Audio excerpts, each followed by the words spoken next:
আসসালামু আলাইকুম সুপ্রিয় ভিউয়ার্স, সবাইকে স্বাগত। সম্মানিত ভিউয়ার্স, আজকে আমরা আপনাদের সামনে একটি নতুন এবং গুরুত্বপূর্ণ ভিডিও নিয়ে হাজির হয়েছি। তা হলো বেগুন গাছের কিছু পরিচর্যা। অর্থাৎ বেগুন গাছ আপনি শুরু থেকেই কিছু পরিচর্যা করতে হবে।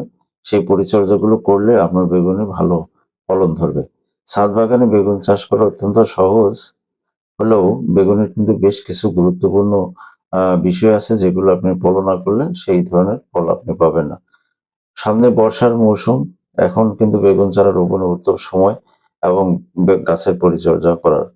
আপনি দেখেন যে আমি ছাদে যে এখানে আপনার বেগুনের চারা রোপণ করেছিলাম, সেই চারাগুলো কিন্তু বেশ ভালো হয়েছে এবং বেশ শাখা প্রশাখা কিন্তু আসছে। তো আমরা যেই কাজটি করব আজকে, এই উম চা বেগুন গাছের কিছু আ আ শাখা বা নিচের যে পাতাগুলো আছে সেগুলো ছেঁটে দেবো। কেন ছেঁটে দেবো? এই যে দেখেন, এই শাখাটা কিন্তু মূল গাছের থেকেও বড় হয়ে যাচ্ছে। অর্থাৎ সাইড থেকে যেই শাখাটা বেরোচ্ছে সেটা কিন্তু মূল গাছ থেকে বড় হয়ে যাচ্ছে। অর্থাৎ সাইডে যে শাখাগুলো আসে এগুলো থেকে সাধারণত আপনার বেগুন কম ধরে। বেগুন যে ধরে না তা নয়, কম ধরে।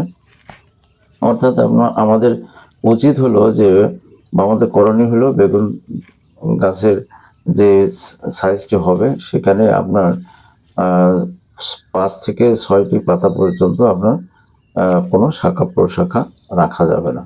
তো ৫ থেকে ৬ টি চারা পাতা জ আগ পর্যন্ত আপনার পাতা এবং শাখা-প্রশাখাগুলো ছেড়ে দেবেন। এবং আমি এই গাছের কিন্তু এই যে ফুল আসছে এটাও কিন্তু কেটে দিলাম। তো সবাইকে ধন্যবাদ। আশা করি আপনারা কিছু টিপস পেয়েছেন।